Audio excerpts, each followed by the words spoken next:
It's time for Recipe of the Day.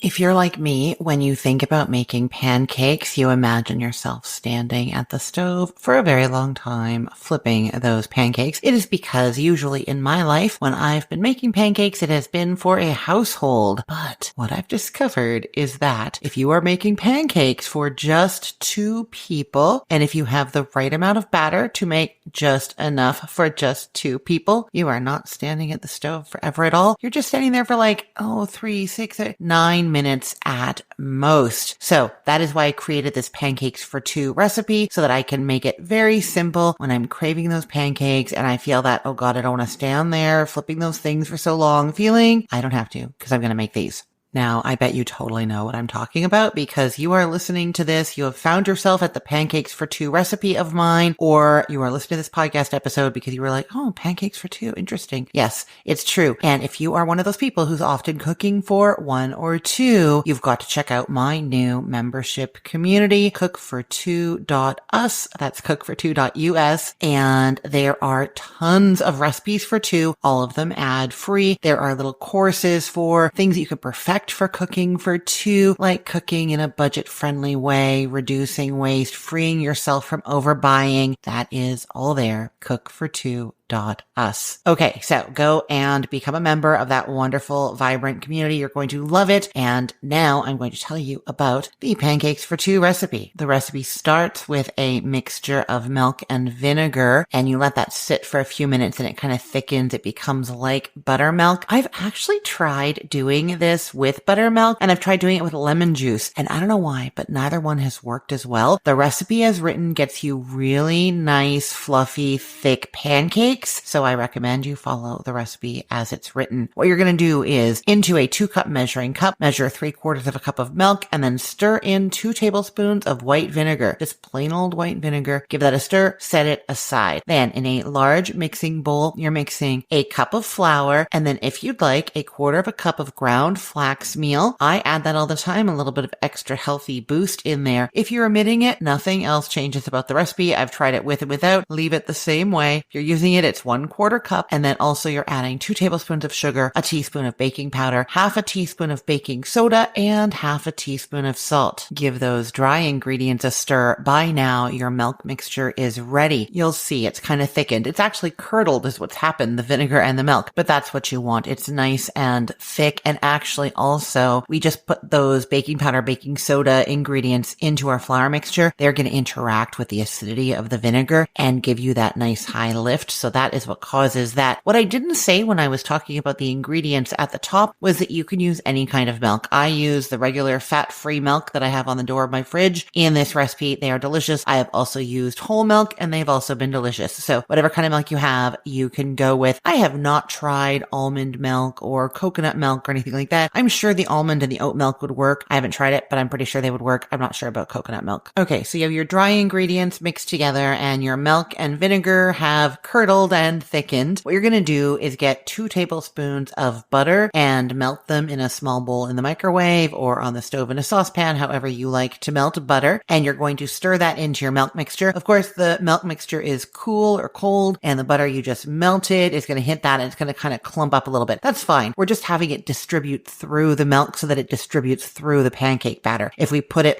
hard or softened in there, it would be harder to mix it all through. Okay. So you're adding that in there, and then get an egg, and you can either put it in a little bowl and whisk it up and add it to your milk mixture, or I usually crack it right into that 2-cup measuring cup and then kind of awkwardly try and get my fork to mix it all in there with the milk and the butter. However you want to do it, you can do that. So you have your egg whisked by itself or whisked in the milk. Okay, so now you have everything you need. You are going to pour the milk mixture over the flour mixture and stir just until evenly mixed. Okay, now it is mixed, and you can go right ahead onto the making of the pancakes, but I'm going to tell you the batter is so much better. It makes even fluffier pancakes if you let it rest for 10 to 15 minutes. That lets it fully hydrate the flour and starts that leavening happening for the fluffier pancakes. But if you don't do that, they still turn out great, just not quite as good. You know, there's amazing and there's really, really good. That's the difference we're talking about here. Now, when it comes to cooking the pancakes, what I like to do is get my batter bowl near the stove, and then I get a little plate with a 1/3 cup measuring cup sitting on it. That way I'm scooping from the bowl into my skillet, and that measuring cup is going to get mucky with the batter on the bottom of it and all over. So I put it on the plate in between scooping rounds, but you're only going to be doing 2 scooping rounds here because it's only going to take 2 sets of cooking to make these pancakes because we're only making enough for 2. But still, that's what I like to do. And then you're going to get out a large skillet. A nonstick one is easiest. Set it over medium heat, and you're going to add a half tablespoon of butter to that once it's heated. Let it warm up a bit, add half a tablespoon of butter, and just kind of swirl it around to melt. And then you're using that 1/3 cup measuring cup to scoop batter into the skillet. If you let that batter rest, they are going to be quite high, those scoops, and you can kind of push down on them a little bit with the measuring cup, and you're going to do 3 or 4 scoops. You want to be using about half of the batter. Eyeball it. I find that depending on how much is clinging to my measuring cup, that affects how much of the batter I'm using. If you want, you can kind of divide the batter in half in your bowl before you start, and then you'll have a better idea of how much to put into each scoop to make each pancake, and then you're deciding if you want 3 or 4 per person. Okay, so you've spread them out a little bit. Now, if you want to add blueberries, now is when you do it. You have some fresh, washed, dried blueberries. You could just plop 6 or 7 of those into each pancake. If you have frozen blueberries, you want to thaw them first, and they're going to be, like wet with that like purple juice all around them. It's fine. It's just going to stain the pancakes a little bit, but same thing. Just add them right onto the pancake. And then the pancakes are cooking until the edges are dry, starting to brown, and you're seeing bubbles on top. It's going to be about 2 to 3 minutes. I'm going to say that I tend to move my pan around every now and then because I think my stove is just uneven in its cooking, or maybe I'm just crazy, but that's how it seems to me. I also go under the pancakes about halfway through. I'll take my lifter spatula thingy